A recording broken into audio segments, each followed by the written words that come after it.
Good evening, everybody. Welcome back to PSGL. George Morgan here and Jack Canat. All the lights are currently lit here on track. And it is go, go, go! Contact between the Mercedes teammates. Denoso with a crafty manoeuvre up the inside. Masterclass from the Chilean. Crucial championship points on offer here. Do not count down Vanny Berezne. Longe has done the job. This is for the win between these two.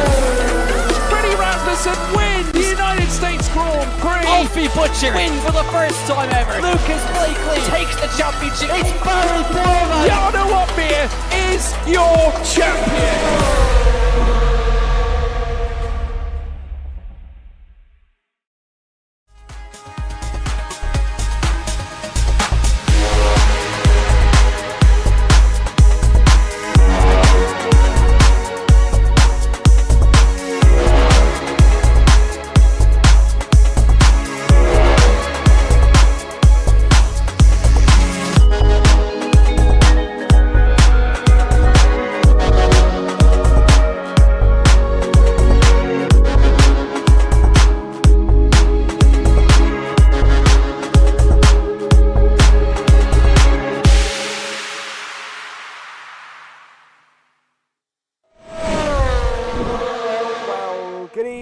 Ladies and gentlemen, and welcome back to PSGL. James had disappeared for a moment, but he's back. I'm not quite sure what's happening. Already off to a good start. Here we are. It is round 9, if I'm not mistaken. It is the Jed Cornish circuit. It's been a brilliant few races. I've been here for a few of them. We've got a great race in for tonight as well. I'm really looking forward to this one, James. Your camera also does keep disappearing. I have no idea what's causing that, so let me hopefully sort that one out. How are we, first and foremost?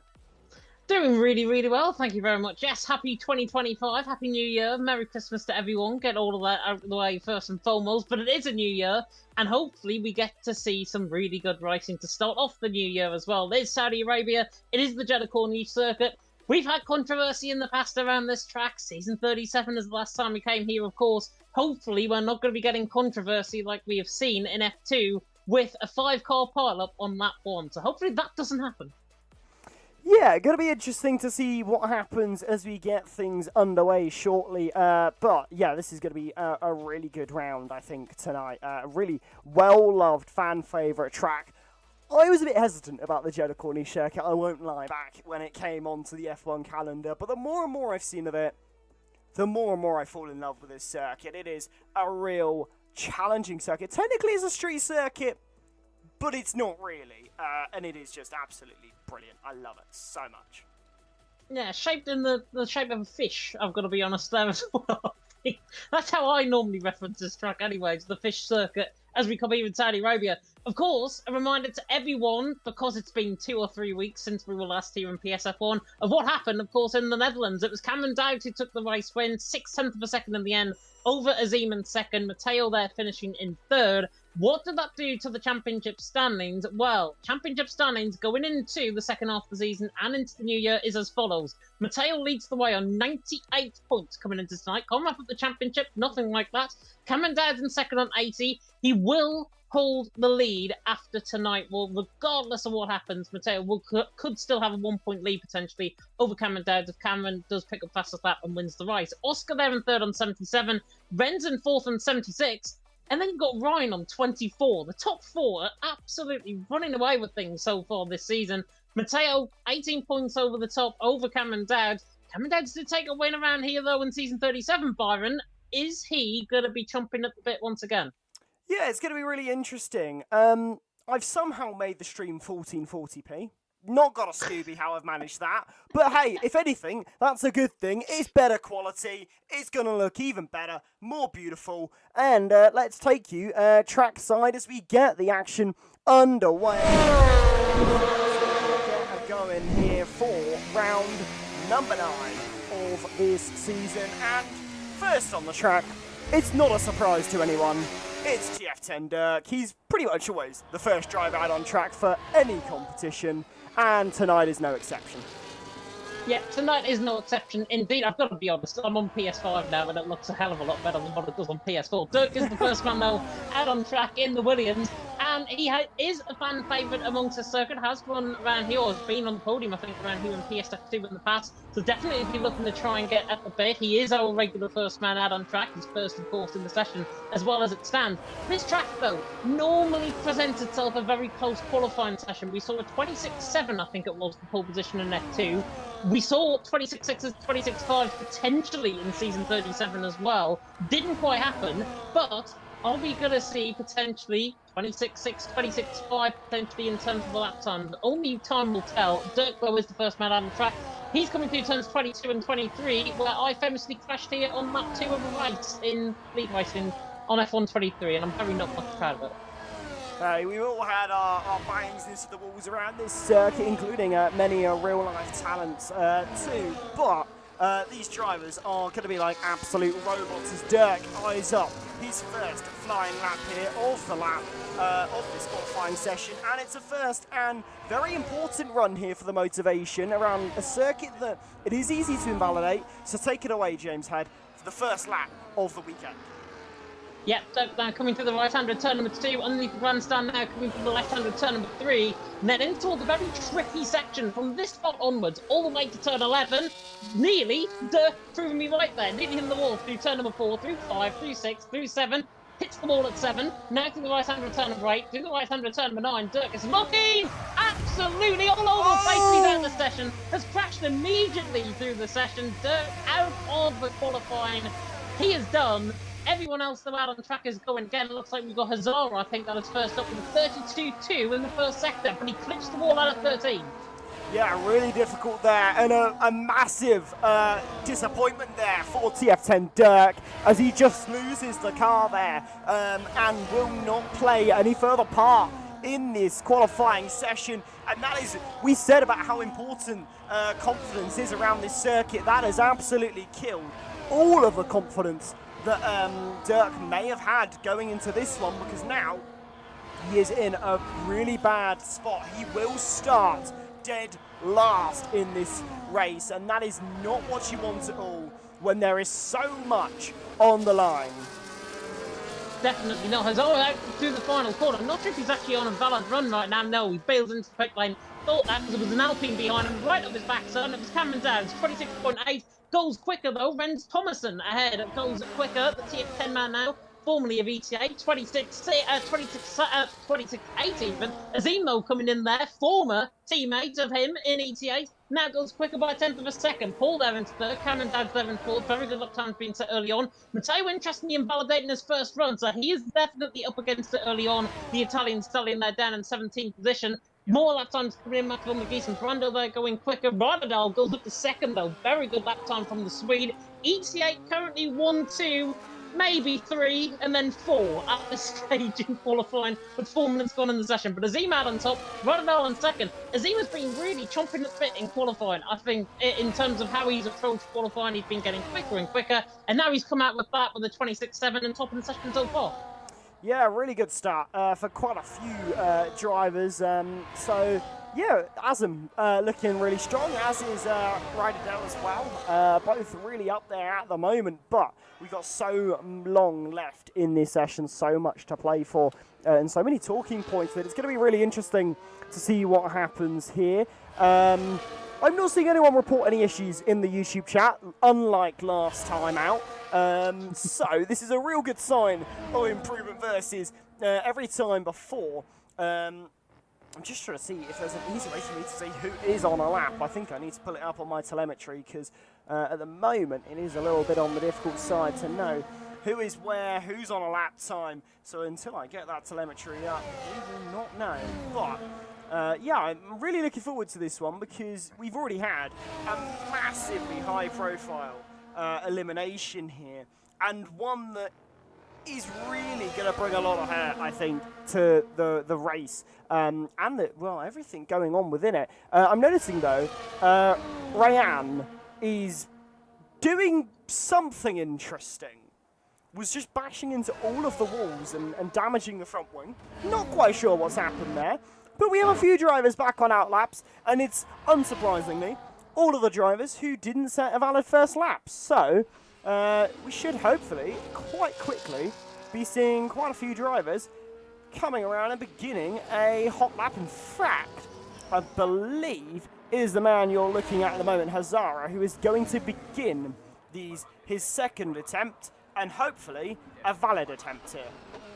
Yeah, hopefully a valid attempt. Hopefully it doesn't end up like Dirk on the wall coming out of turns 10 and 11. As always coming through the left-hander turn number 3. Casper Black, by the way, Matteo starting up on lap times in behind. Very close together, albeit as well. As all go down in toward the right-hander turn number 5. Now through the left-handers of 6 and 7. Through the right-hander of 8. Through the right-hander of 9. Yes, it comes at you like Jake Paul against Mike Tyson and Saudi Arabia. Now coming to the left-hander of 10. Now through the left 11 and 12. And then in toward the left-hander turn number 13. 31.9. 3 tenths quicker than what he was setting initially, so Azara definitely looking good through the first sector. Was a 32.2 on his previous run. That was an invalid run, so Azara 31.9, 3 tenths improvement. Definitely will be looking to try and get probably to around Enzo, Ryan, Brando. That sort of area is what I'm certainly expecting. There is a good 3/10 gap though to try and fill in between Cameron Dowds and Mustache, so that's going to be interesting to watch out for as well. Azara now flying down the fishtailing strike, 200 mile an hour in towards turns 22 and 23. 1 minute 0.2 in the middle sector. Very much looking good now, coming out through turn 24. Now coming past the Red Sea on the right-hand side, through the left-hander turn number 25,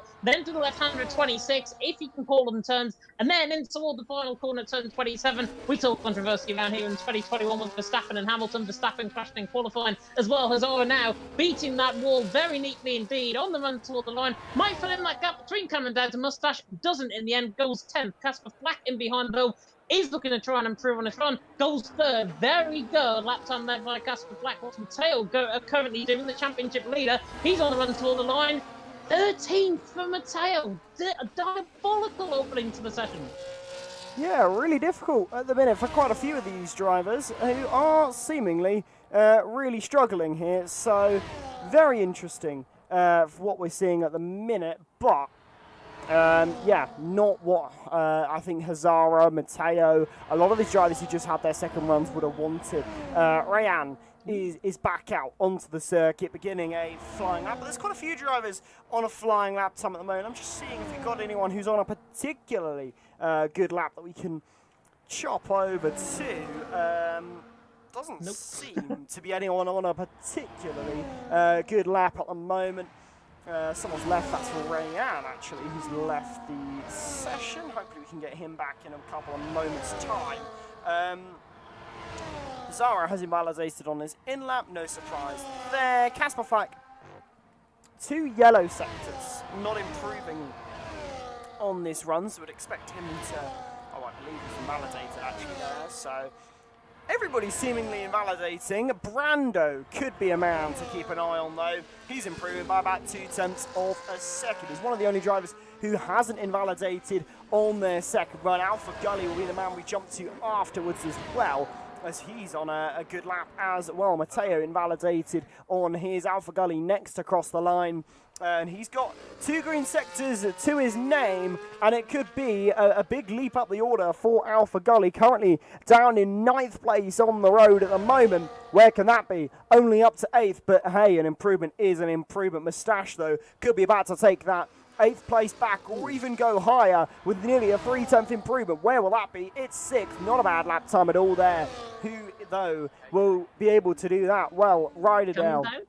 Yeah, there's plenty of drivers who are on good laps, and Cameron is one of them, as Ryan for NLR comes across the line. He goes up to 7th. Now Cameron Dowds up to the line. He goes top of the times, and then Vola Kongan comes into the pit lane. But Cameron Dowds, what a lap time from him, and Ryderdale into the pit lane. Sorry to cut you off there. Paul was flying through the middle sector. He clipped the wall coming out of turn 22. It was purple in the middle sector. 59.8 that was, compared to Cameron Dowds and 59.9. That was looking really, really strong from Paul. He just slightly tapped the wall, pretty much like Charles Leclerc did. Of course, not hitting it into the wall like he did in qualifying back in 2021. But Paul just glanced the wall slightly, threw him off the scent, coming out of turn 23. Invalidator coming through there. If he didn't clip that wall, that could have been clear of Cameron Dowds for Paul. Yeah, it looks... hey, but we can always throw the hypotheticals out there about what could have been, what happened, and what could have happened. 2 very different things, right? So it'll be interesting to see how he can respond now. We've got Johan, who's about to begin a hot lap. I'm not sure there's anyone who's on a flying lap at the moment. Once again, it looks like pretty much no one. But Johan is on a lap time. Let's ride on board with him. Take it away.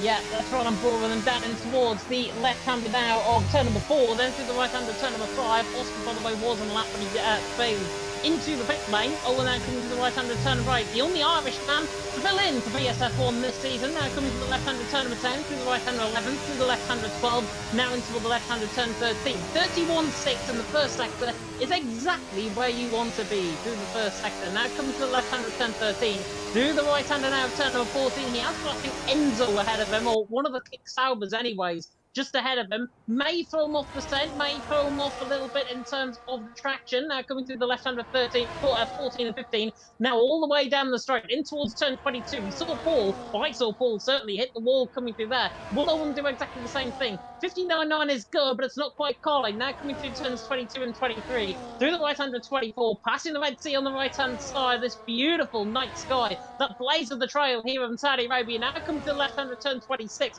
On the run up until the final technical corner at turn 27. This is going to be a big lap from Owen. I don't think it's going to be near runoff Cameron Dowd. It's going to be around Casper Flack Wren sort of area. Owen now on the run to the line. Call me Mystic James. He goes behind Renz in the end. Just in terms, Renz is improving. Casper Flack through the first sector. Azim through the first sector as well. Cameron Dowd's though still out on top. Azim in second. Renz though, very, very interesting to watch out for. 400s up in the first sector. 31.6. He's about to go through the middle sector split now. 59.8 purple out of everyone. Yeah, so not a bad lap time at the moment from Renz, who's about probably get a place or two up. Whether it's quite enough to take that P1 spot is up for debate, but Mateo's also on a lap time, as is Hazara. Paul's about to cross the line. Now he doesn't improve. What about Hazara? Hazara does make an improvement, but Ren's up to third. That is a lovely, lovely lap time there. Keeping an eye on as much as we can. Mateo into the pit lane. Alpha Gully, he's on a Oh, sorry to cut you off again, Byron, but Azim was up in the middle sector. He's just done exactly what Paul did, clipping the left-hander turn 22, running it wide through 23, invalidating the lap time. 59.7 that was in the middle sector. Electric middle sector. It was a 10th clear of Cameron Dowd by a good margin, and then he goes and does that through turns 22 and 23. Saudi Arabia, the track of the brave. Thank God we're not out there. Absolutely, I don't think it would survive. But someone who is surviving is Volokongan, who could be about to make a good improvement there. It's not as much as it was. He may have had a similar issue, as he only improves by half a tenth. He showed when I cut onto him 2.5 tenths up. So time definitely on the table there for Volokongan, who's down in 14th for the moment. Alpha Gully, though, I believe he's invalidated in Sector 1, has he? I can't quite see the yes. timing ladder. Yes, he has invalidated there. This is the only bad thing about having telemetry that goes over. Oh, what a lap time. That was a very good lap time by Paul. Caught the end of that, actually, coming through the final sector. He was really good coming through that left-hander turn 22 and 23. That seems to be the corner that is costing everyone, or gaining everyone time throughout that middle sector. You mentioned Volokongan there. He was 2.5 tenths up. He was looking to try and improve into the 26.8. Didn't in the end. He invalidated down into 14. Alpha Gully was up 2 tenths in the middle sector. He's also invalidated, and the Seagull's not going to fly currently in P12. Paul out on top. Cameron Dowd in second, Azim there in third. 3 minutes ago in the session, Byron. It's going to be fascinating, I think. We normally do a pole, me and Evan, and I would have honestly put Cameron Dowd on pole, or Ren's on pole, and then probably throw in Mateo there as well. At the minute, Mateo's down in 17th. Cameron Dowd's is second and fourth. Cameron and Ren's even second and fourth. And then Oscar, the other title contender's down in 13th. So at the minute, it's all ball in the park of Cameron Dowd and Ren's for potential championship gains. Yeah, it's looking really good at the moment. Moustache just coming into the pit lane. I believe we've got a lot of drivers about to come into that pit lane and then come out for their final runs. I don't think there's anyone who's on a hot lap at the moment, and I'm just looking across my telemetry. No one on a hot lap at the moment, but we're about to have a couple of drivers begin, I think, their final flying lap in a moment. At the moment, the driver leading that pack is Ryan, who's not got a lap time on the board at the moment. We desperately need a lap time on the board, because if Ryan can get a lap time on the board, it's a place. You know, even if it's not a competitive lap time, it's a place on the grid ahead of Dirk, who is out of this session at the moment. So Ryan needs a lap, realistically. Whether it's a good one or not, that's a different question, but a lap time definitely needed. But a minute and 36, so anybody who's trying to leave the pit lane now, realistically, won't have time. In fact, now they definitely don't have time to make it round. However, Max van der Geest has come out of the pit lane. So he may get in the way of Ryan, who is beginning their final flying lap time now. When you see that Williams there, that is a little bit naughty. Casper Flack has also begun his final flying lap, and Ryan too. So keep an eye on all of these drivers. Ryan, though, needs to get a lap time here onto that board right at the end when it matters most. But is it possible? Is it feasible to get a valid lap time on? Well, Ryan at this point hasn't got one, and definitely needs one. So let's see. That first sector is really good. 31.5 in the first sector. He's normally very good in qualifying, Ryan. He obviously left Team TF10 as well before Christmas, now part of the TTM pool, so we've got to throw that into the mix as well. And he's definitely looking good, even through 14 and 15 there. That was as best as I've seen anybody take that on this on qualifying here tonight. Ryan now coming in towards the left-hander turns 22 and 23. This will be a 59.6 middle sector, oh, 59.8. Middle sector, I'm getting ahead of myself. Now coming to the right-hander 23, through the right-hander 24, now cascading it through this 180-degree kink, left-hander, through the left-hander 25, now to the left-hander 26, then again into the left-hander turn 27. Ryan, it's a valid lap time, doesn't need to hit the wall or anything because he won't be invalidated. Now on the run toward the line comes the TTM man, currently 19th. Dirk, I'm afraid, is going to be right down for the wooden spoon. Ryan goes third. Ooh. Very good qualifying session from him. Cameron Dowds, though, is a 10th and a half up in the middle sector, but he runs by and invalidates. So Cameron Dowds just threw that all away. Azim is not improving. He's invalidated. Renz Thomason is in toward the final corner. He's 10th up in the minute for Team TF10, looking to try and go potentially ahead of P1. Paul there currently still out on top. Renz, though, to try and defeat the German. Renz now on the run to line, defeats the German. 26.6. Very good lap time from him. Cameron Dowds at 10th and a half, blew it all away. Rodadal is looking pretty good. Owen as well looking pretty good at this stage. Rodadal, though, purple out of everyone. 59.7, has a bit of a snap slide coming to the left-hander 22. Now on the run all the way in towards turn 27. It could be Rodadal, the man we have to ride on board with. It could be an Aston Martin 1-2 at this stage as well. Ren's out on top. Rodadal currently there in 6th. Now has to fly it through the final corner. Clips the wall very slightly. Doesn't cost him any time. Rodadal down the Swede on the run slide to try and defeat the Dutchman. And he does! 26.5. Very good lap time from Rodadal. Owen in the end, I don't think is improving. He is improving. He's a 10th and a half up. The Irishman goes 5th in the end. Rodadal snatches it at the absolute death. Brilliant qualifying. Renz Thomason trumped by his teammates. Yeah, really interesting, that qualifying session. But here we go then.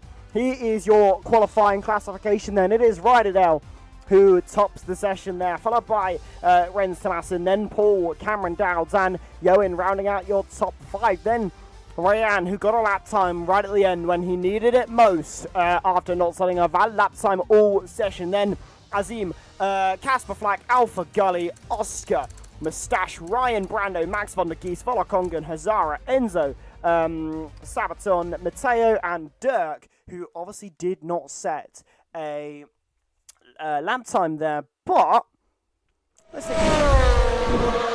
Hopefully James' head is visible on them. Yes, no problems this time. What?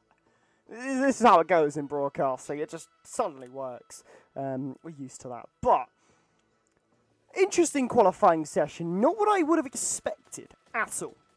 I think that's a real mixed bag of results. Dirk is going to be absolutely beating himself up over this one. A good opportunity to be in the mix that he's unfortunately lost out on, and big time lost out on here. So he's going to be quite unhappy, I think. Really not going to be taking very much satisfaction out of this at all. So, yeah, I think really difficult one for Dirk. Really good one, though, for Ryderdale and, of course, Renz Tomasin, both of whom phenomenal. Sublime qualifying session for them. And when it mattered most, got that lap time out. But Paul as well, good surprise from him.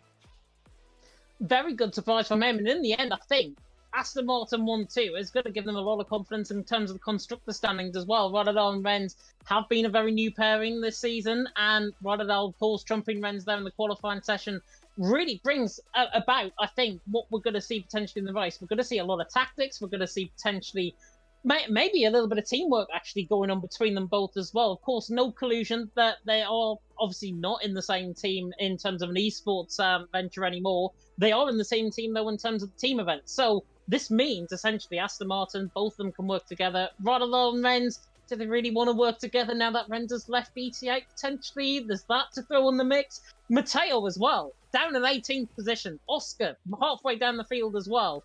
Matteo, 18th position. His qualifying has not been the strongest. It's when he comes alive in the race where he really gets the gains. Will he, though, get the gains from P18?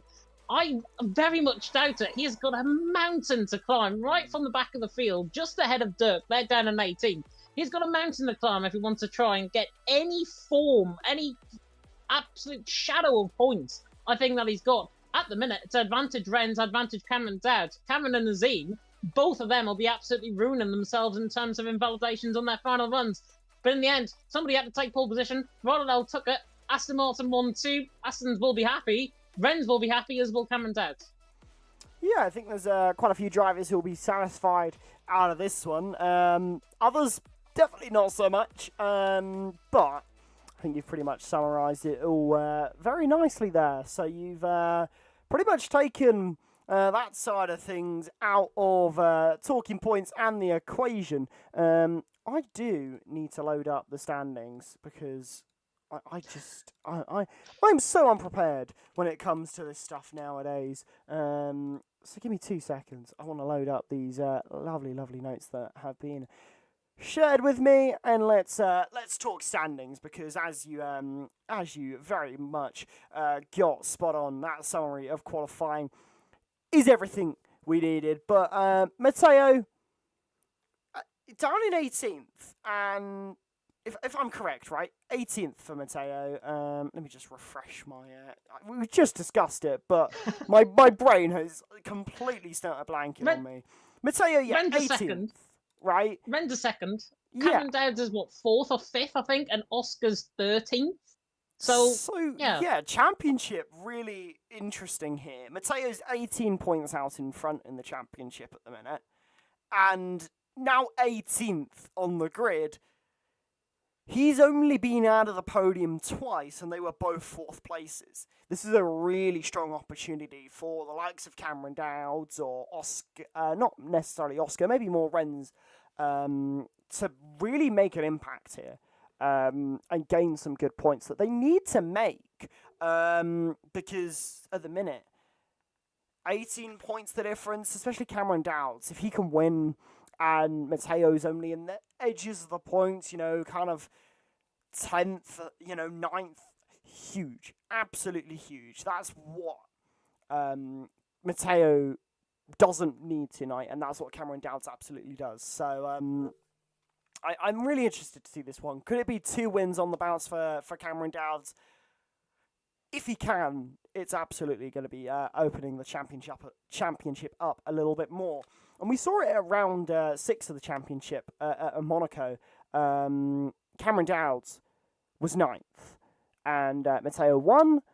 If the flip side of that happens, it really changes the narrative quite a lot. It does change the narrative quite a lot, because Matteo, I said it at the start of the stream, Matteo can lead going in, and will lead, in fact, going into round 10 in Japan next week.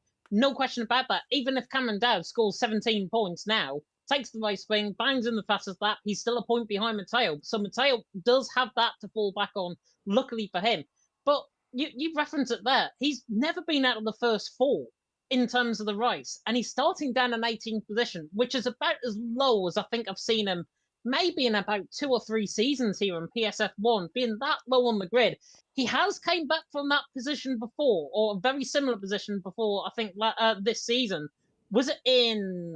Oh, I'm trying to think where it was. I think it might have been in Australia, round 1, where he was like halfway down the field and he ended up being P1, ended up winning the race, ended up undercutting everyone and having a really good strategy. Could that potentially happen again? Could he go for something different, i.e. set a soft compounder tyre to start off the race, then transition for a set of hards, and then get the track position over everyone else? We saw in F2 a 5-car pileup going in towards turn number 1, so anything can happen in Formula 1. It usually does. But this is perfect opportunity for Cameron Dowds and for Renz in particular to try and gain. Renz has not had great form in the last 2 races. Britain 13th, Netherlands 5th. And in the end, I think he picked up a penalty, if I'm not mistaken, for that. And Cameron Dowds in won, of course, in the Netherlands, has finished 3rd in Britain. So he is there or thereabouts, Cameron Dowds. He's been the pauper twice. Will it be thrice come the end of the season for him? Yeah, really interesting. Well, we are just getting moments away from this race getting underway. So let's show you that all-important track that we are racing at tonight. In case you've forgotten or you've just joined us, it is the Jed Cornish circuit. And what a circuit it is. It is absolutely beautiful around the Black Sea. Is it the Black Sea or is it the Red Sea? I can't remember now. It's the Red Sea. 27 corners, and it might look like a bit of cutlery that you find in the kitchen, but it is anything but. It's the fastest, one of the fastest circuits on the entire calendar, and with 3 DRS zones around this circuit, you are sure to be able to make those all-important overtakes, many of which Matteo is going to have to make tonight. But now, let's take you trackside. We are just moments away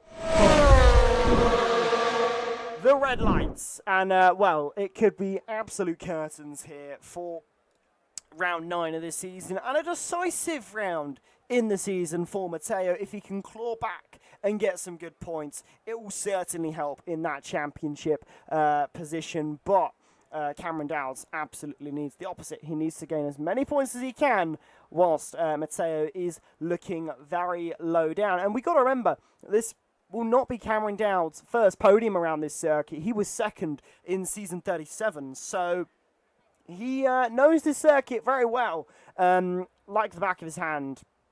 So he should be a very strong contender here tonight for the race win, no doubt about that one. But, as I said, a couple of moments' time, we should be getting underway here for round 9. We should be indeed. I thought we were getting going already, and then I just looked and then there was a pit garage in the way. I thought we were getting going there. Yeah, set a hard compounder tyres is probably the way to go, I think, initially around this track, and then transition to a set of mediums later on in the race. We will get 5 red lights, though. Here we go, in Saudi Arabia, the first race of 2025 in PSF1, and it is... long hold, but it is lights out and away we go. Renz gets a very good start. Rodell alongside him on the outside line will touch inside, and Renz will hold behind. Rodell leads the way through turn 1. Renz there in 2nd, Paul there in 3rd, Cameron Dowds in 4th. We've already had a bit of a pile-up in behind as well. It's Casper Flack and Mustache, I think. Doesn't got caught up in that. Certainly Casper Flack and Mustache around. Right at the back of the field. Rodell leads the way though from Renz in 2nd, Paul there in 3rd, Cameron Dowds there in 4th, holding on to position, trying to go all the way around the outside. In fact, coming through turn 7 and 8, we've got a VSC though, because Mustache, I think, is in the wall. He smashed it coming through the left-hand return 2. So that is Mustache now, well, near enough out of the race. No front wing on the car. Casper Flack as well. Has he got damage? No, he's got away with them. But certainly like bowling alley down and towards turn number 1 between Casper Flack and Mustache. Mustache got the front wing. First VSC of 2025. Indeed, and Matteo has already gained 3 places in the race. He did gain about 4 or 5 until the VSC got called. He did drop back a place or 2 there, but it has been a little bit of squabbling so far in the opening points of this first lap of action here. And yeah, good start for Ryder Dell, who leads us away and continues exactly as he needs to. And you've got an opportunity here for the 2 Astons to work together and try and give themselves a bit of an advantage here. They may not get otherwise versus those around them. You know, you've not really got 2 teammates very close together. And I say teammates as in 2 drivers for the same team. Ultimate strategy says a medium hard, but everybody started on the hard compound tyres. So clearly everybody has opted to do the opposite. Go from the hards onto the mediums. So here we go. We should be back on the green flag shortly, I would have thought. And yeah, once we are... Oh, I saw that there. What was that? DRS enabled, and we're back racing, but Rayan and I think that was Azam, right? That was really strange. It looked like Rayan, I'm not sure if something happened maybe under the VSC, and Azim had overtook him, or Rayan had overtook him, vice versa. Rayan just looked sort of like shoved them across the track, and there was a little bit of contact there. I'm very surprised there's not a penalty actually for that. Rayan nearly getting caught there on the outside curb, but we are back underway. Rodadol leads the way, Ren's there in second, Paul there in third. Look at how strong the front two are at the minute, because they gap Paul to 6.5 tenths of a second. Cameron Dowd's in behind as well, 5 tenths of a second behind. So they've really stretched out the first four. Around this track though, it's very easy to stay within DRS train. It is very easy to try and gain on your rival in behind. Hazara's definitely trying to manage that on the back of Alpha Gully. There's a big split from 9th all the way down to 11th. And that's now going to happen because Hazara gets a very good run coming out of the corner. I think Alpha Gully might have damage on his left sole end plate. I'm just trying to see. He does. Left sole end plate damage on the car. So the Seagull is now wounded coming in toward the left-hand turn 22. And Hazara might want to try and get the move done sooner rather than later. Doesn't in the end. There's also, I think, damage in behind for Max von der Geese. He's also got left sole end plate damage on the car. So definitely something happened on the VSC. Renz goes for the race lead and Rodadol. Hazara on the outside line of Alpha Gully. Tries to go around the outside now for P10 and for the final point scoring position. And he does, but he's got Cascade and kicks over of Enzo to the inside line. And that was a monumental collision avoided there. Coming to the final corner. Enzo out of nowhere. It's now a 4-car train down the straight towards turn 1. And Enzo's going to lose all 4 positions. Hazara, Alpha Gully, Brando, Matteo. Matteo's already up to 13, avoiding everything so far, which is good. But he is now 2.5 seconds off the back of that train. That is the leading train out there. Rodadol leads, Renz in second, Paul there in third. Send a postcard, Enzo, why don't you? Yeah, that was absolutely an outrageous dive from Enzo. Very lucky to not have spun Hazara around, if I'm honest. Max von der Geest and Chequered Flag both into the pit lane following the incidents they both had on that kind of opening couple of laps of action. But we're on lap 3 of 25 already.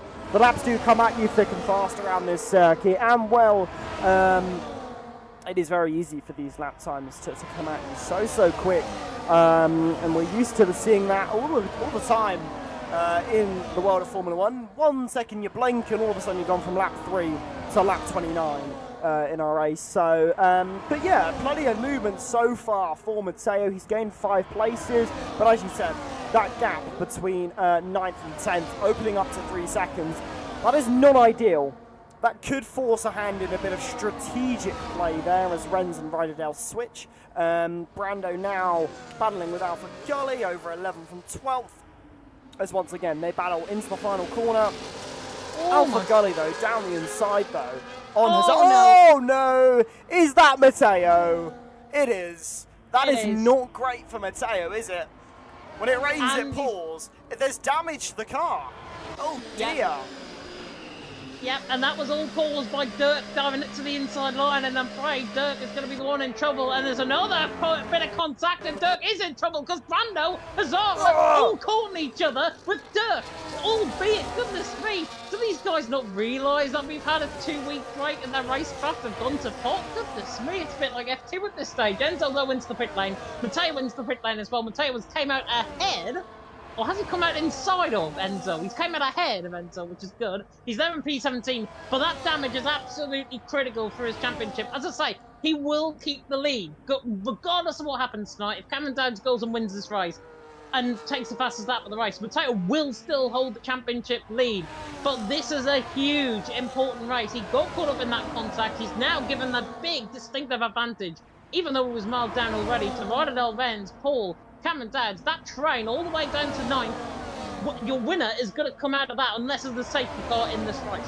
Yeah, so Alpha Gully, Volakongan, Hazara and Brando are currently all running with damage in this race. A couple of those end plates, but Brando has no front wing at all. So an opportunity there. Matteo will probably gain a place or two just courtesy of those guys coming into the pit lane. But because they've had to pit for that front wing damage, they're going to lose a lot. Look at this battle. 3 wide into turn 1. Surely this could end in disaster. It doesn't end in disaster, though. Very nicely done by everybody involved. Yoen does get a little bit loose on the rear end as Cameron Downs and Rayan nearly go side by side there I think that is turn 6. But held it very nicely, held it very sensibly. You can tell that Cameron Dowds is playing this race with a very cool, calm and collected head. He's got to though, because there is a good opportunity to gain a lot of points here, as Matteo is currently down in 15th, so far out of contention for the points that really, it is really looking so unlikely for a good result here. Max van der Geest, 19 seconds off the next car. Yeah, 19 seconds, that's pretty much a pit stop, I think, around this track, albeit a couple of seconds out. But Max van der Geest, they've got to go absolute lengths to try and get even close to winning this race as it stands right now on that 5 out of 25. Rennes leads the way right in second. They're working together very well, the Aston Martins. They're stretching out the field very nicely. Ryan there in third, though, looking really good. Cameron Dowds in fourth, looking really good. And now Paul on the back of Cameron Dowds looks for the move in the inside line in towards turn 27. Bit of a real lock going into the apex of the corner. Cameron Dowds comes out on top, coming out of it, and Owen might try and get in the mix as well. We could have a battle of the Gaelics running down in towards turn 1 because Owen and Cameron Dowds might go side by side. It's Owen and Paul that look side by side. Owen drives into the inside line, nearly gets the car stopped. It was like Tom Roberts' Legacy Division sort of esque move there from Owen. Didn't get the move done in the end. Cameron Dowds though in fourth, Owen there in fifth, Azim there in sixth. No, it is not. It is not you being drunk in the pub. It is a battle of the Gaelics. It's Cameron Dowds against Owen for fourth and fifth. Yeah, this is really heating up now, some of these battles. Azim is really close up to the back of Yoen here as well, so you could see this change of position here quite soon. And I would almost like to see someone do as outrageous of a dive as Yoen just did on Cameron Dowds. That was an absolute send. That was a lick the stamp, absolutely send it, and you sent it from about 2 tracks away. You know, sent it from Bahrain turn 1 to the last corner, to the first corner of Jeddah, because that was just absolutely outrageous of a dive, but beautifully controlled, and unlucky maybe not to pull it off, but you got to expect that not every time are you going to be able to make a move like that stick, but the intent very much there from Yoen to make that move, but it could come back to bite him, as now pressure really being applied by Azim here, who's right on the back of the McLaren in front, and if he can make this move, it could be good and benefit Cameron Dowds quite a bit for them to work together in this race. But once again, the 2 drivers out in front swapping places, and here down the inside, Azim trying on Yoen, but to no avail on this occasion, and now going to have to settle behind once more, but once again, the intent made for these overtakes, and that's all you need. It is all you need, and honestly, everyone's now beginning to Constantine up a little bit. You can see it with Ryan right on the back of Rotterdam. The smoke haze, goodness me. The lighting just coming into effect with a PS5. I thought it was being blinded from the light there. Mustache, though, not shaving that 10-second penalty off. He is into the pit lane, and he is out of the race, and that is him done and crying wolf here tonight. That is unfortunate for him. He got caught up in early contact. Decision made from his perspective immediately, I think, mentally, to try and get out there.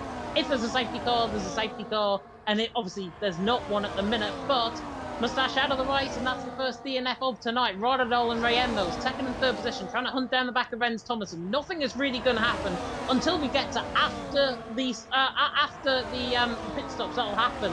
That's where it'll all begin to kick off. Rotterdam might go for the move on Rennes, though. Pulls to the outside line, does Rennes. Rotterdam eases past him if he's not even there. To the right lead he goes. Rennes might try and swap back. Rotterdam did have a half look in towards turn 1 last time around. Rennes, I think, is going to do exactly the same thing here. Obviously, actually going to go for the move? No, but I think Rayen is closing very quickly on the back of Rennes. Might have to try and cover off in the end, and the 2 Aston Martins still hold 1-2. Everyone, though, cleaning towards turn 1. Yeah, and I think the important thing to look at as well is the gap between 9th and 10th. Now up to 8 seconds, that gap. So if we look at the gap between first and Max van der Geest at the moment, you've probably got about a 22-23 second gap. Ryan, though, is really applying the pressure up to the back of Rennes. I noticed that as we went through that sector 1, just how close Ryan is to this P2 spot.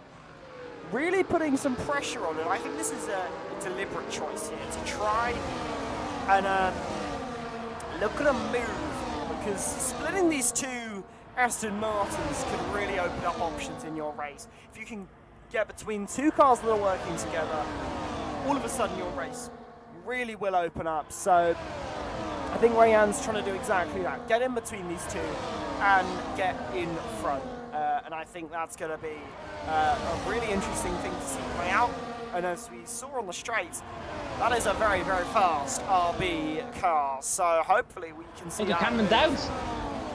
Here comes the Scotsman on the outside line. Could be 3 wide in toward the final corner. Rayanne is going to be the one shoved to the inside line. Cameron Dowd showing the door.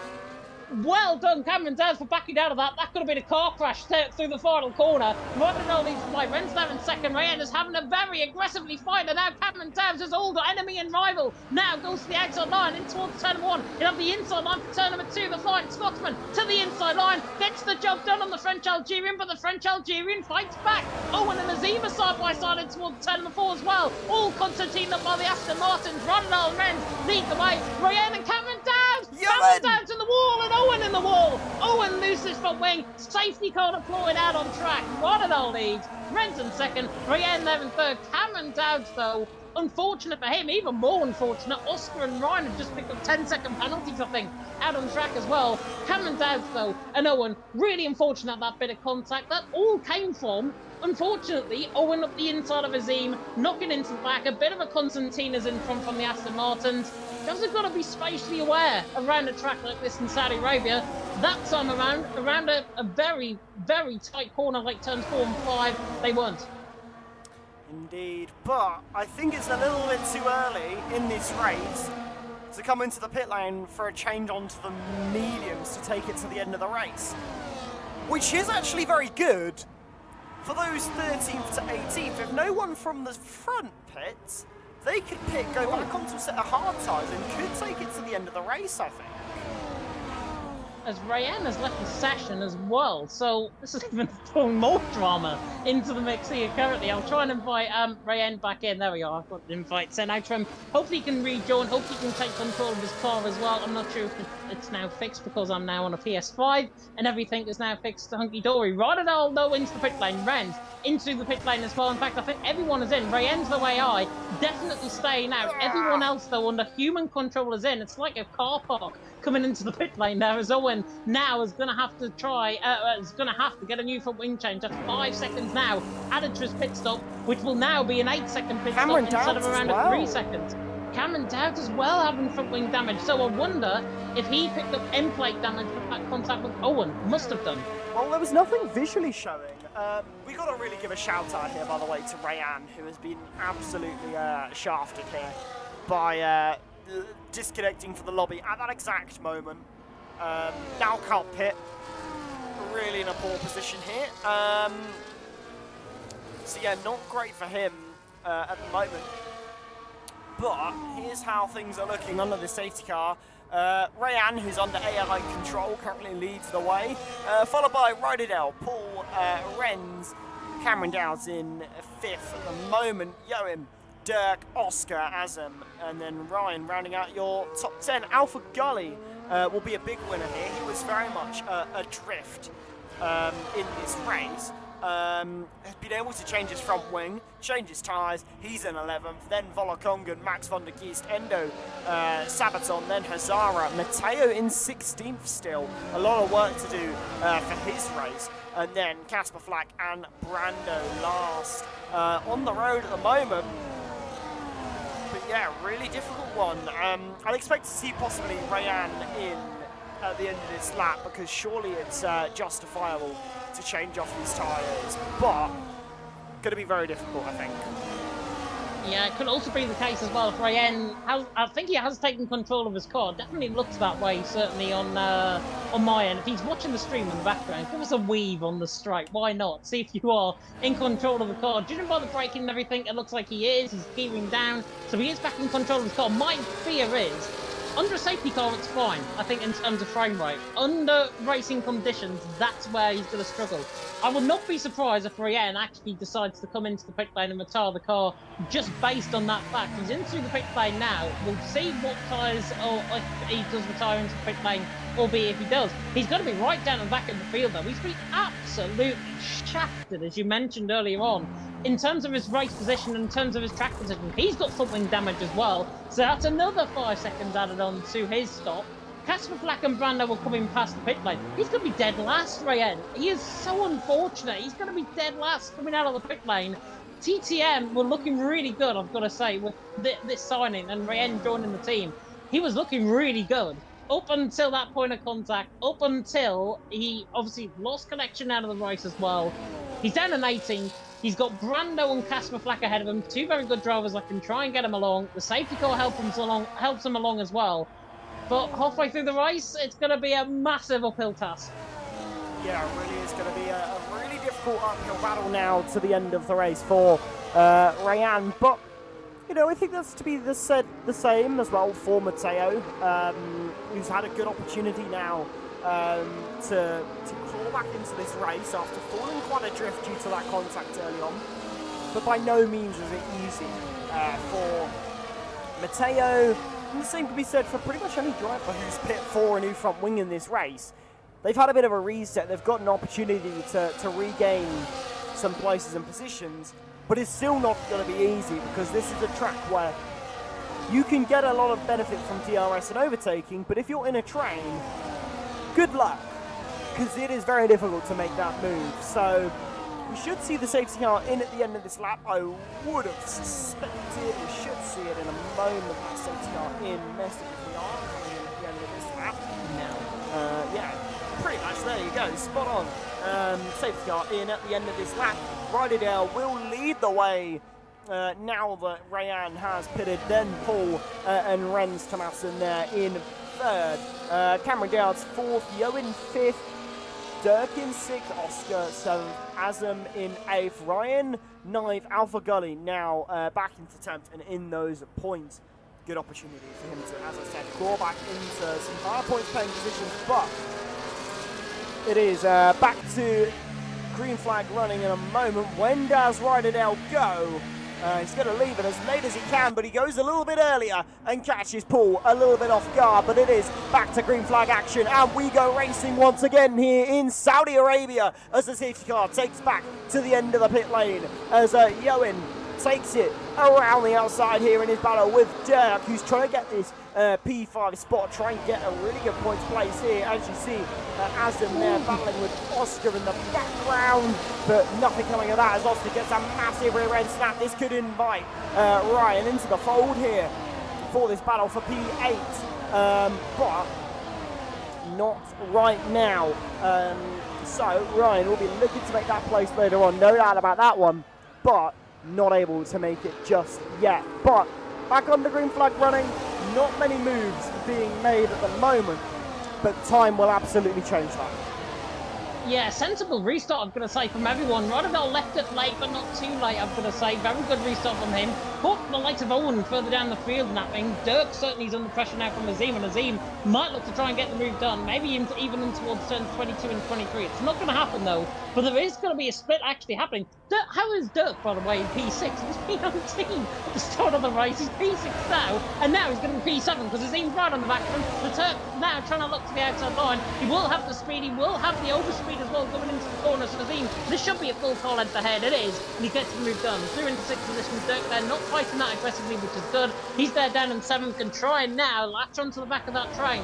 Paul, though, on the back of Rydell for the race lead. Is the German going to try and dive it down the inside of the Swede? Don't think anything's going to happen down in towards turn 1. Rydell lead. Paul there in 2nd. Renz there in 3rd. Cameron Dives there in 4th. It is set fine for the rest of this race, as I think Enzo was just trying to do what he did a couple of laps ago and dive it down the inside again, and there's a 3-wide moment, there's contact and they're in the wall. Hazard and Casper Flack in the wall, damage on the car. I think Brando got caught up in that as well. How on earth that's not a VSC, I do not know. Rydell leads, Paul 2nd, Renz there in 3rd. But Saudi Arabia, you can tell these guys have been off for 2.5 weeks. Yeah, let's bring it up a few bits of drama. And am I right in saying that if you reset to track, you are disqualified? You'll get a penalty, yes. A penalty, right. That's one coming Casper Flack's way, as I just about caught him doing a cheeky little reset to track. But we are just over, and this is a very surprising statement to say, we are just over half distance in this race. It feels like we've had a whole Grand Prix worth of action. Just call the checkered flag now and we'll go home, if I'm honest. But here we go. We have got a bit more action to still happen as Cameron Dowds looks to make a move here. No. Oh, no, surely not. Not making 3 overtakes in the span of straight to the corner. Cameron Dowds from 4th to 1st. He leads now in Jeddah, but how will they respond as we go nearly 4 wide into turn 1? Renz takes the place back, but on the exit, who will have the better, more powerful, more juicy exit? Cameron Dowds manages to take that exit. He has absolutely pulled a blinder. That 4th to 1st. Going though. Wow. So many moves now. Azim. Oh, this is hairy. What is going on? It's world-class driving, that's what's going on. Owen's just absolutely nearly snapped that into the wall. He's recovered that. Azim's now on the back of Owen. The Irishman puts him off in towards turn 13. It's like rush hour on the M1 at this stage. Cameron Dowds leads by 4 moves he pulled off. Down in towards turn 27. And then Owen and Azim thought, oh, you know what, I'll just idle around the outside of Paul as if he's not even there through the outside of turn number 5. Absolutely ridiculous stuff. Cameron Dowds leads the way. Ren's there in 2nd, Rodadal in 3rd, Owen there in 4th, Azim there in 5th, Paul there in 6th. Now Constantine Rowe. And now we've got a big rivalry on our hands because Cameron Dowds and Renz have hated each other in other leagues and in other tournaments. They have had contact in the past. Will they have it again with Rodadal right on the back of them in towards turn 27? I doubt it because Cameron Dowds and Renz are really good drivers, but Rodadal's nearly got Yowen's got damage. And Rodadal, he's got left side plate damage on the car. Rodadal nearly had damage off the back of his own teammate as well. Now we cascade in towards turn 1. Cameron Dowds leads the way. Ren's in 2nd. Renz goes for the race lead though, does he? No. Cameron Dowds, the blind Scotsman, hold on. The 2 Astons though banging wheels there through turn 1 and 2 as now we go on to lap 15 of 25, and what a chaotic lap that was as we continue to see them moving and squabbling side by side action through the lads here. Yowen with that damage really struggling here. Azam surely about to almost make an overtake as if he's not even there as we head down towards this sweeping left-hand corner. Oh, contact made between the two, but Azam nicely ahead. Paul there getting himself ahead of Dirk as well as there's a wheel bang from Oscar there just in the background there.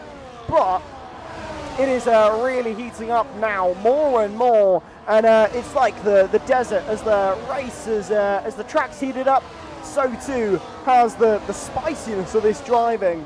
It's like we fed them all chili peppers before they went racing, because all of a sudden they seem to have really heated up and turned on the afterburners. But here we go, onto the start-finish straight in a moment, and surely a few more moves still to be made down here.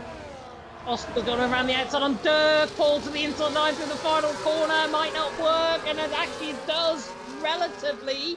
Paul and Dirk are side by side now down the straight towards turn 1. We've got Rodadal and Renz about to go side. Maybe Renz and Cameron Dowds for the race lead as well. It's all kicking off. I can't keep up. Right on the outside line now. Dirk losing position. Hand over fist. Not sure if that car's got a problem or if he's got maybe some sort of damage off just the tyres. Ryan made that look very easy around the outside of turn number 2. On the back of Dirk. Oscar's shoving them in towards turn number 4. Oscar's almost treating this like an IndyCar race as Enzo is out of the race through turn number 4. VSC deployed for a hit on the wall to the left-hand side of turn number 4. That is Enzo out of the race. Unfortunate, he was diving it down the inside line a little bit too aggressively. Enzo, though, out of the race, the Frenchman. Not going to be happy with that. The name change doesn't suit him either, I'm going to say. Cameron Dowds still leads the way.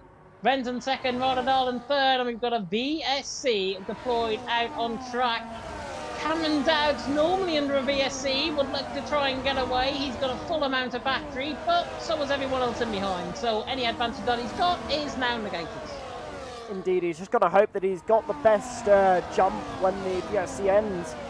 your position on the track, obviously quite important when it comes to the VSC restart. If you're on a straight, you've got a little bit more time to play with. If you're in a corner, a little bit less so, because if you dip under that VSC time when the lights go green, you'll get yourself a drive-through penalty. And Yoen, Alpha Gully, both got a drive-through penalty. I'm not sure if Hazara did as well, or if he already had that penalty.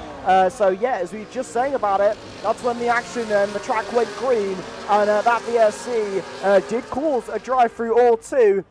Back onto, though, that main straight, and an important duel down the main straight once more, as Cameron Downs continues to lead the way. No moves into turn number 1 of this leading pack, as Yoen and Alpha Gully both come in to serve their drive-throughs. That promotes Mateo into the points.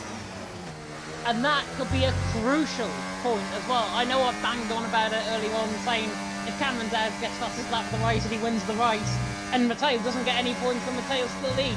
At the minute, Cameron Downs has not got the fastest lap, but he has got the race win as it stands on lap 17 out of 25. There are still 9 more laps to go, so anything can change, and it probably will. There is a yellow flag in sector 1. I think it's Owen again, is it? Or is it Alpha Gully? It is Alpha Gully who's had a moment, coming through the left-hander turn number 4, clipping the wall. There's no damage on the car. He's back going again. That's unfortunate for Alpha Gully. Cameron Downs, though, is in the box seat in the house. He's got Renz, though, in behind. Both of them are in a title rivalry themselves. Only 4 points separating them coming into tonight. Cameron Downs is currently gaining 4 points over Renz. That gap will be extended to 8 as it stands. But Cameron Downs leading the way. He's got control of this race.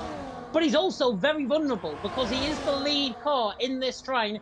And the one place that you do not want to be here in Saudi Arabia is leading, going on to the final lap of the race. I've seen it so many times in commentary over the years, even on previous F1 games, including this one on F1 24, where we've seen drivers go for it on the final lap of the race, try and extend it out, and then they get collared and caught through the final corner on the run to the line. Cameron Downs does not want to be that man. Renz, though, in behind, Rydal in behind as well, are playing it very tactically, and they are working it to their favour.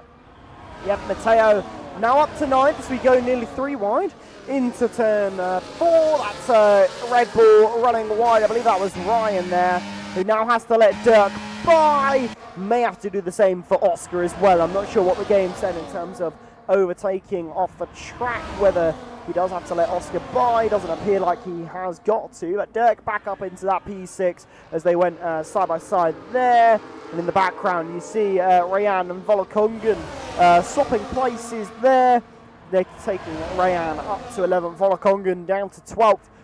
Mateo in 9th, that is a good place to be at the moment, especially given where he started. He's gained 9 places, was looking out of this race, out of contention entirely, and now has clawed himself back into contention here for some strong points. Maybe not quite the race win, maybe not what he would have wanted, but he's clawed himself into some form of contention, which is exactly what he needs in this race. So here we go, onto the main straight once more, beginning lap 19 of 25.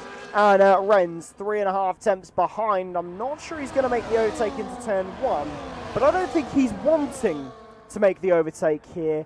I think he's trying to stick back at the moment, make Cameron Downs burn the battery, and then attack when he's vulnerable. But what has just happened in behind? Rydal was up the inside line of Renz. It's cost Renz a good 3 or 4 tenths of a second. That was Cameron Downs' opportunity. If he wanted to try and drag out the field throughout this race, right until the checkered flag, that was a distinct opportunity for him to go. That opportunity is now gone because it's 6 tenths of a second. Renz is going to stick with him until his heart's content, and he'll be under pressure from the likes of Rydal, Azim, Paul in behind. If Renz was part of ET8, I would call it ET8 against Team Jazoo right now, and it'd be like a handicap match in WWE. But Cameron Downs at the minute, the Flying Scotsman, is having a very cool head on his young shoulders. He's only 15. He's got Renz Thomaston, who's, what, a year, 2 year older than him, right in behind as well. These are very young, talented men out on track, driving here for your guys' entertainment, for our guys' entertainment here in the commentary box. Max von the Geese, though, getting moved on an Oscar. And is that Rayen through on Oscar as well? It is. Rayen is through into 10th position. Oscar now all of a sudden out of the points. Swings more for Cameron Dowds and Renz in terms of the championship. Volakongan now around the outside on Oscar as well. Oscar is definitely struggling out there, out on track. It's not his day at the office for Norwegian. Down in P12. Cameron Dowd still leads the way. Renton second, Rotterdam in third. This is building very nicely for a big crescendo. Indeed. Well, welcome to everybody who is just joining us. We are on lap 20 of 25. We're getting towards the end of this race, and Dirk is certainly knowing it. He's feeling the pressure as he goes side by side with Ryan here, trying to make that move. He keeps that place there. But yeah, we are getting towards the final stages of this race, and what a race it has been so far. We've had a safety car, we've had a virtual safety car, but that does not paint the entire picture. At one point, Matteo was stone last in this race. At one point, Ryan was stone last in this race as well. They have clawed back positions. They have really had to fight for this one. At the moment, they are in the points, but anything can happen in the next 5 laps or so. Do not go anywhere. We've got a great end to this one, and Matteo could be about to make it 7th place in a moment. He is looking all over the back of Ryan, the man in front of him. He could be about to make this move. Surely not into this corner. No. Very sensible. But he will have seen there Ryan get all crossed over through that sequence of corners. This could be an opportunity into turn 27 to make that move. He does make that move. 2 for 1? Not a 2 for 1 special, surely not. I thought he was going to go for the back of Dirk there, but there's not, and there's contact actually just ahead. Rotterdam and Renz get involved in a little bit of issue. Azim, I think, is side by side there as well. And Azim's actually side by side with Renz down towards turn 1. Renz might have to go and make this 3 wide. In the end, Cameron Dowds holds the lead. It's getting tactical again. It's perfect though for Cameron Dowds. If they made contact there, it could have been easily a second, and Cameron Dowds is away with the race win. At this moment in time, Cameron Dowds is holding firm. He is staying put in that race lead, but everyone is chomping at the bit in behind. Mateo, sorry, he's up to 7th. I'm going to call it now. Mateo's going to be on the podium by the end of this race. Something is going to happen in these final 4 laps where he picks up not every position, but he picks up positions ahead of him. He's been like a silent assassin in this race so far. It has been really, really cool to see. And he's now on the back of Dirk. Dirk has looked vulnerable in terms of his tyres. Paul's looked vulnerable in terms of little bits of contact here and there with Azim. And this is perfect for Matteo. He can pick these guys up one by one. Alpha Billy picks up a 3-second penalty further down the field. But just watch. I'm above with Matteo now. Look at how quick Matteo is down the straight, coming through 7th and 8th gear, compared to the likes of Dirk and Paul. It is a mastery setup strategy that he's got. Will he now pull off the move on Dirk? He is now closing in. Look at that rapid speed beginning to pick up the Ferrari now on the outside line. Against the Williams, down into the left-hand in turn 27. It should be Matteo around the outside. Paul and Dirk sticking in there on the inside line as well. Rotterdam and Cameron Dowds are side by side for the race lead. Rotterdam will lead. Cameron Dowds in second. Renz there in third. Are they going to hold those positions though? Probably not, because Azim's getting in the mix as well to the inside line. And Renz, Rotterdam on the outside line after the inside line at 2 on the back of Cameron Dowds as well. It's manic, honestly. Cameron Dowds leads. Rotterdam second, Azim there in third. They're chopping and changing positions like I don't know what. Motorway mayhem traffic. Azim inside line at 6. Beautiful move. Azim, I couldn't care less about Cameron Dowds' 4 wide move earlier on. That's the move of the race for me. Wow. Wow. What are we seeing here? Matteo tried to make that move on Dirk, couldn't make it stick. Meanwhile, in front, a change for position there as Rotterdam did take the lead ever so briefly, but then the bit of squabbling down the straight happened, and all of a sudden Cameron Dowds back there. Azam now in second. This is a great opportunity for them, and a crucial opportunity for Cameron Dowds now to try and keep this place. But how selfish does Azam be? Does he want to put the interests of the team above his interests for the championship? Well, Yoen has retired there. That's not a surprise. He's back the fastest lap time. Off he goes. He's off home. He's had enough of that one. But we have got quite a bit of drama between now and the checkered flag here, as Azim is very close to the back of Cameron Dowds. He does not seem to be playing the team game here. He wants this race win. He's going to fight for this race win, and he may well about to take what will be the provisional race win from his teammate as we head on to lap Nice. 23 of 25. It's 4 wide down the straight. In fact, it's pretty much 3 by 3 by 3 here as it's changing all around. You said about Matteo being on the podium. Well, there's 2 places for you. He's ahead of Dirk and Paul in one corner, as now he's up to 5th. Azam in second. Cameron Dowds has about to fall away from a second of Azam. This could seal the race win in the direction of Cameron Dowds' teammate if he's not able to pick up a 10th in the next corner. Yep, and Cameron Dowds has got 30% less ERS than Azim as well, so it is all now trailing in Azim's favour. The Alpine at the minute out on top. The Alpines are 1-2, the Aston Martins are 3-4, and then you throw a Silent Assassin in the mix of Matteo, who's there in 5th. I called it a couple of laps ago, he'll be on the podium. Look what's happened. This race is now falling apart. Dirk's got damage in behind. Maxwell Nagise is beginning to come through. Paul had a bit of contact with Dirk coming through that part of the lap as well, and Cameron Dowds is desperately trying to find some sort of real gusto, I think, through this race. But at this moment in time, Azim has gone 1.4 seconds up the road. That's going to be very difficult to try and peg back unless you work together, unless you're in the Aston Martins. Renz Rodadal, 2nd and 3rd. Cameron Dowds launches it from an absolute different parish to the inside line. Pulls his contact with Rodadal. Rodadal thinks got damage. Rodadal falls into the mix of everyone in behind. There's more damage in behind. I think Maxwell McGeese has certainly got carbon fibre coming off of his car. Azim, penultimate lap of the race lead. Renz in 2nd, Cameron in 3rd. Matteo there in 4th. This race is falling apart in more ways than one. Yeah, in fact, it seems like the cars are falling apart for a half of this grid. As I think it was a little bit naughty from Cameron Dowds. I think he might be a bit lucky if he doesn't get a penalty post-race for that. It was a very audacious dive, caused a bit of a concertina, and a few drivers got damage out of that. So that's definitely going to the steward's room, because a few drivers are going to be not very happy with that one. But Renz has clawed that couple of attempts that he needed to get the DRS back on as in front, and Cameron Dowds has just fallen outside of DRS off of Renz, and he's not got much battery to play with Cameron Dowds, so that's why he's struggling so much. A lot of the field have been very conservative, but being in the race lead, he's had to burn a little bit more to keep that P1 spot, and now that he's further down and he's not in that P1 spot, it's coming back to bite him a little bit more. He's not able to keep that pace that he'd like to, and he's not got DRS to help, so he could be about to lose the place here to Matteo, who started 18th. May I remind you, ladies and gentlemen, 18th to 3rd at the moment. We've seen a lot of clawback drives, but this could be quite a clawback drive from a man who needed a clawback drive for his championship hopes and chances. What could have been a great race for Cameron Dowds has turned out to be anything but, as Matteo is now onto the podium as we go on to lap 25 in this race. Indeed, and Azim leads the way onto the final lap of the race. Renz Thomason, though, is all the back of him, and he's got more ERS, 25% exact.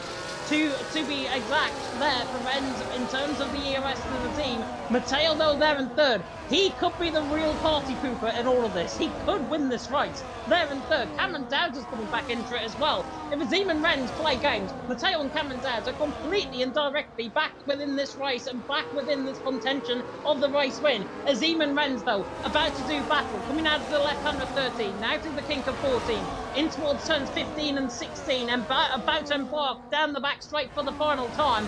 Renz, Azim slightly out of shape there. Renz might have a go, but this is now going to be all set up for turn 27 and that real drag to the line.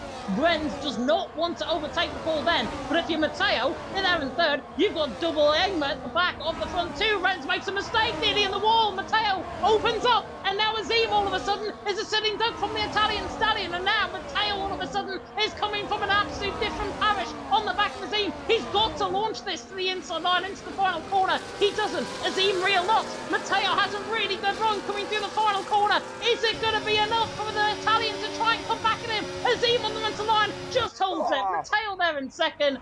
That straight was 100 yards longer. Matteo would have won that. Renz there in 3rd. Cameron Dowds there in 4th. Fantastic ending to that race. Azim, I thought he bodged that final corner. In the end, he didn't. Matteo didn't have as strong a run as what I thought. And now Azim is a race winner within PSGL PSF1 for the first time. He defeats the championship leader, Matteo. Renz there in 3rd. Costly error. Maybe pressure got too much from him. Yeah, pressure makes diamonds, and unfortunately, Cameron Downs has not been quite as much of a diamond as I think he wanted to be tonight. Really unlucky, I think, from Cameron Downs to not take the win. Maybe it just fell apart a little bit too soon for him and his chances in this race, but Azam, what a race for them. Matteo as well, 18th to 2nd. That is a phenomenal drive. It's not very often you see recovery drives like that in PSGL. He needed a bit of luck. He needed a bit of good fortune, but he most certainly got it, and it rewarded. Definitely rewarded, and Matteo deserves drive of the day. Yeah, awarded by the in-game fans, awarded by me as well. It was a phenomenal drive. To say, if that start-finish line was 100 yards further down the track, Matteo would have got him, and it would have been either a photo finish or Matteo just edging that right on the line. But in the end, it's Azim who takes that race win out on track. It's a brilliant day for the Alpines, not necessarily the Alpine that I would have wanted on P1, but Azim there out on top takes the race win. He drove that race stoically well, and really, really strong drive from his perspective. It was all over the back there, all over the back of Renz. Renz pressurising him. Pressure got too much for him, caught the curb through turns 22 and 23. We see the podium celebrations now out on track, and Azim takes to the top step of the podium for the first time in PSGL PSF1. Fantastic end to that race. Azim deserves that win. Matteo would have been wanting that straight to be longer. Renz wouldn't have been wanting to not make that mistake. But in the end, in a world full of if-buts and maybes, there are absolutes. And Azim is an absolute. He takes the race win out on track. I love that reference. Absolutely brilliant. Right, I haven't got the Azam. results, so I can't run. Azam is absolutely your race winner tonight. And Matteo, as you said, would have wished that straight was a bit longer. Renz in 3rd, Cameron Downs 4th, Rydell 5th, Sigfriderk, Ryan in 7th, Volakongen in 8th, Rayan 9th, and Paul in 10th. Then Oscar, Max von der Gies, Brando, Alpha Gully, Hazara, Casper Flack, Yoen, and then I believe it was your retirees there, just rounding out at the bottom. Race, because what a race it was. And I think there's going to be a very, very frustrated Cameron Downs. He had such a huge opportunity. That safety car absolutely mixed things up, not in Cameron Downs' favour, but he still had a great chance. And then it just kind of unravelled again, and it just really didn't work for Cameron Downs. And I think he would have just wanted that a little bit more today. Definitely so. I think, honestly, what didn't help him was him being in P1 and that vulnerability creeping in from him being leading so far. You saw it on the final couple of laps of the race. You saw him drop back off the 2 Aston Martins just to try and get some resemblance. He knew the race was gone. To try and get some resemblance of his battery back. Unfortunately, he didn't. He ended up P4 in the end. Very costly from a man who normally saves his ERS really strongly indeed. In the end, though, Azim absolutely deserved that. Yes, there was a little bit of bumping and barging, let's just say, between the two teammates. Maybe that could get investigated. There's going to be a lot of penalties, I'm sure, that is going to come in. But he absolutely deserves that race win, does Azim. In the end, though, we are going to be getting, I think, 2 interviews, at least 2 interviews, because Renz and Matteo are wanting interviews. Lovely. Let's drag them in. It's going to mess up our cameras, though, which is going to really annoy me. Have we got the interview screen? We do, but I just don't like using it because it looks a bit butters, really. Hopefully Connor's not watching because he will hurt me if I say that. Right, let's hear from... Oh, my light's gone. Right, let's quickly hear from TF10 Renz. Lovely. So, hopefully with us and hopefully able to hear us is Renz Thomassen, who was on the podium today. Renz, firstly, congratulations. Secondly, how was it out there today? Oh, goodbye, Renz. Well, that's all I think from Renz. Yeah, I think. Yeah, lovely. Thanks, Renz. Let's try and hear from Matteo first. No, Renz has got again. Lovely. Let's hear from Matteo. Hello, Matteo. Firstly, can you hear us? Oh no. Oh dear. You hear me? Yes. There we go. Can you hear us? Yes, I can. Lovely. So, 18th to 2nd, not a bad result. Could have had the win. Maybe wanted that straight to be just 50 metres longer. Talk us through it. Those final couple of laps. Pretty carnage, pretty chaos-inducing. Probably nearly gave me a heart attack. How was it for you? So, starting from qualifying, it's basically the same story every week. I don't think I have to tell you, but this week I had literally zero practice in quali. I did my first qualifying laps in the actual lobby, and I think you saw that because I did 2 invalids, actually 3 with the last one included. Last lap would have been good enough for a top 10, which I would have absolutely taken. But yeah, I'm just stupid and I invalidated it, even though I knew I still needed a lap. And yeah, so last it was. But there's a reason why I'm at the top of the standings. So I told myself, there's a reason why you are up there, and I didn't give up. I was so angry at first because the train just split it by 3 seconds in 1.5 laps of racing, which I don't understand how can happen. But yeah. Got damage as well, had to pit, but safety cars always come sooner or later at Jeddah. So yeah, from then on I just catch the group back with the safety car and made my way through the cars. I surprisingly had a really good setup on the straights. I thought I wouldn't have been that much faster than anyone else. But yeah, thankfully I was so much faster on straights, and that helped a lot. In the end, I just catched the top 3, so that Cameron, I think, killed Ryder, and at that point, I just said, okay, it's only Rens and Dazen that I have to beat.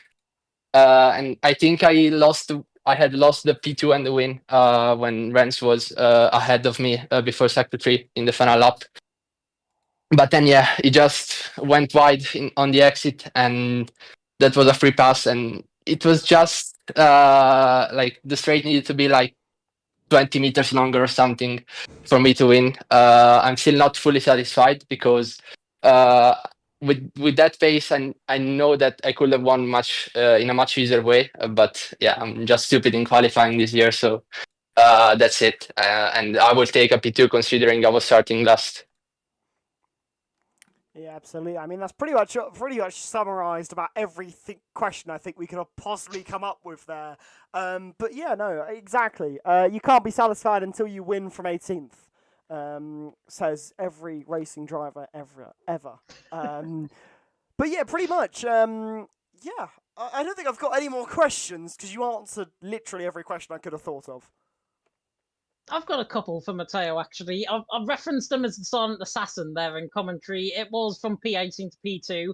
You must have been thinking, because I think I referenced on lap 21 that I think you could have a chance of a podium. You were in P7, and I thought, yeah, he's sneaking through the field here. He's doing very well. Then all of a sudden you were P3. Then Ren's made that mistake, and then you were P2.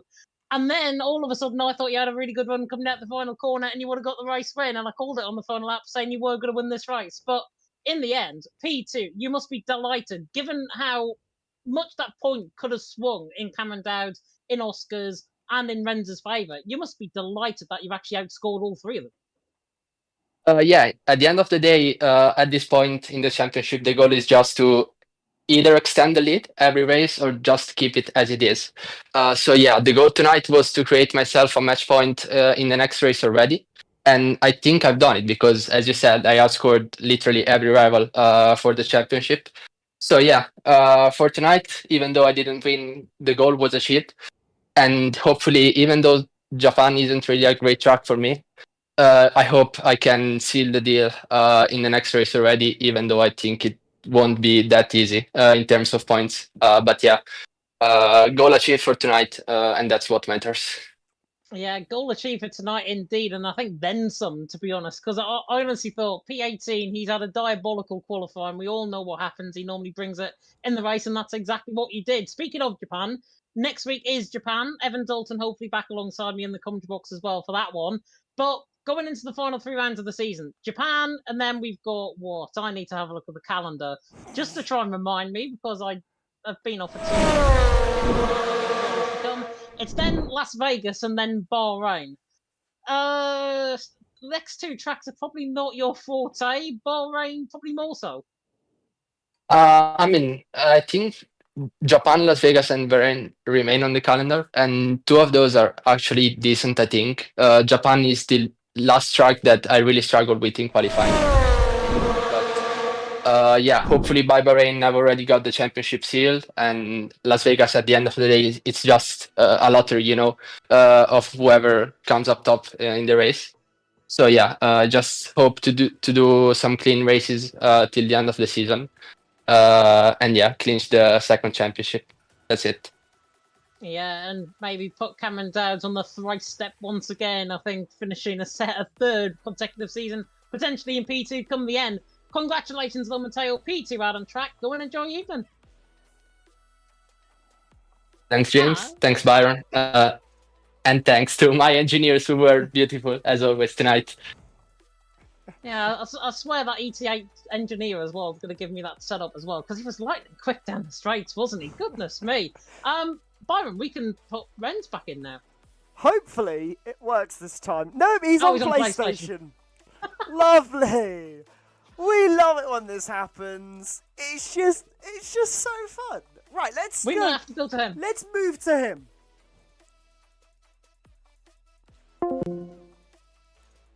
Right.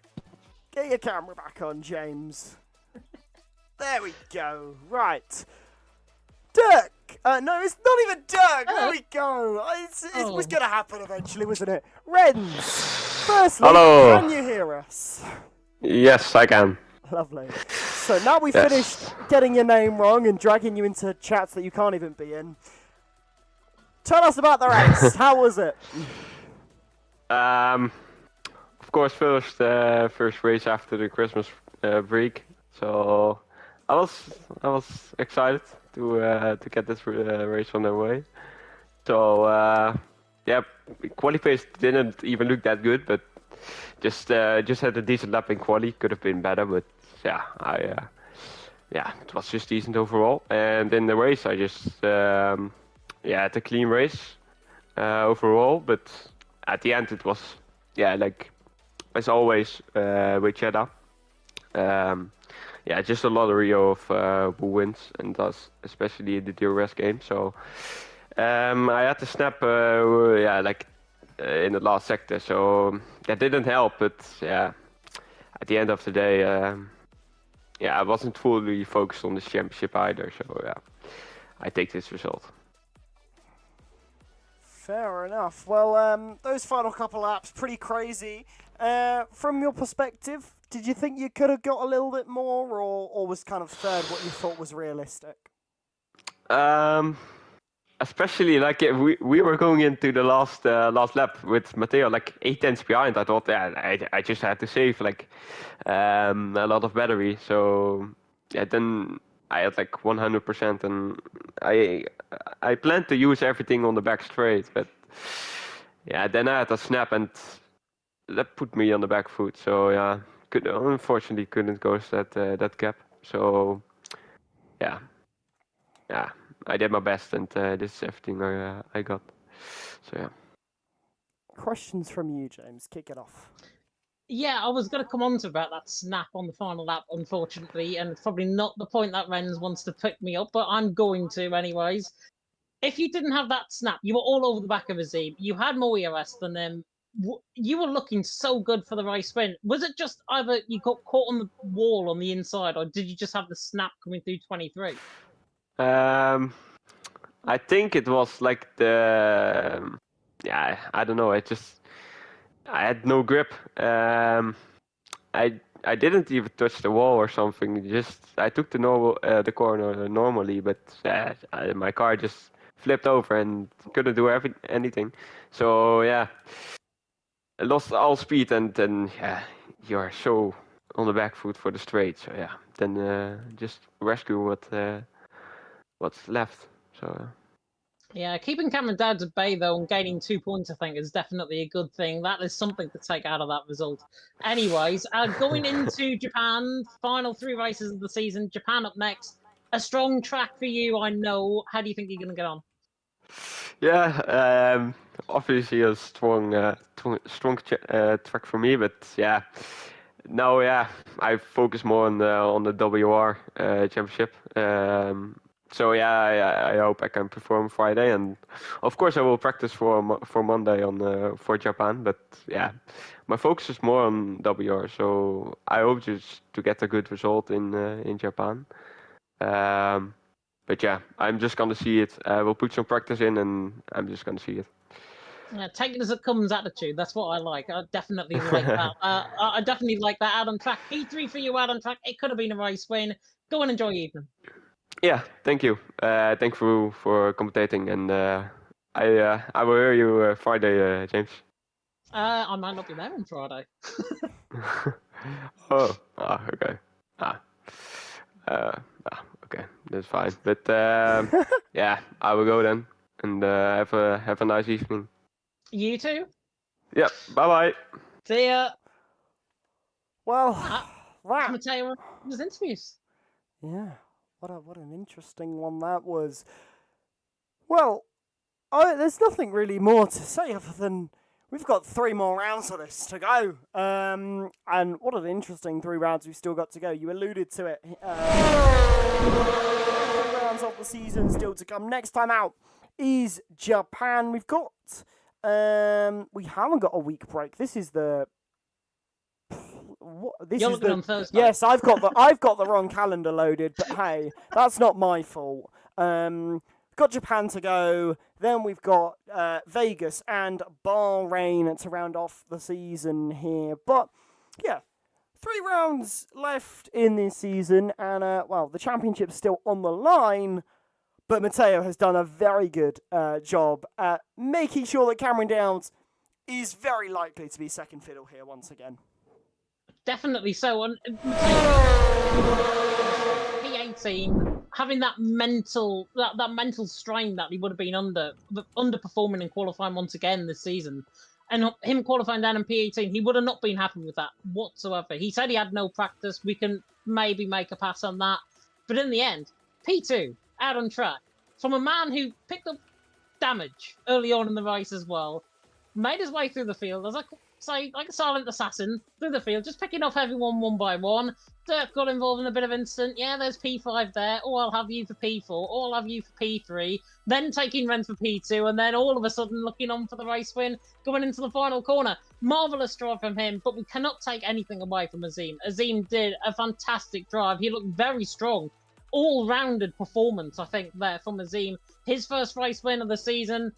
Dare I say, was it his first podium of the season as well? I'm going to quickly check my notes and confirm that for you guys here on the stream chat that are still here. Probably the 5 of you that are tuning in right now as it stands. And Azim, yeah, it's his second podium, in fact, of the season, because he picked up P2 in the Netherlands before we broke up for Christmas. So he's the man in form right now. I think he goes to the 5th in the championship as well as a result, and now makes that strain potentially being 5th, going ahead of Ryan, Dirk, Matt von der Geese and the likes as well. Really strong drive from him. He's the man to watch out for in terms of form. But Matteo extends his championship lead going into the final 3 races. Japan may not necessarily be as strongest track. Rens Thomason, though, and Cameron Dides, I know, are very quick around there, and they are going to be chomping at that bit. Indeed they will be. Well, it's all to play for still, and there's still plenty more racing action to go. And do not forget, you've got E-Series and PC as well still to come. But that is all from us tonight. It has been a brilliant time here around the Jed Cornish circuit. It's been dramatic, it's been brilliant, and it has been bold, definitely, in terms of the dive bombs and all of the brilliant moves we've seen tonight. But from all of us at PSGL and from all of us in the wider F1 community, I hope you had a wonderful winter. I hope you had a lovely time. And it's so good to be back, ladies and gentlemen. It is brilliant to be back. But until next time, when PSGL returns, bye-bye.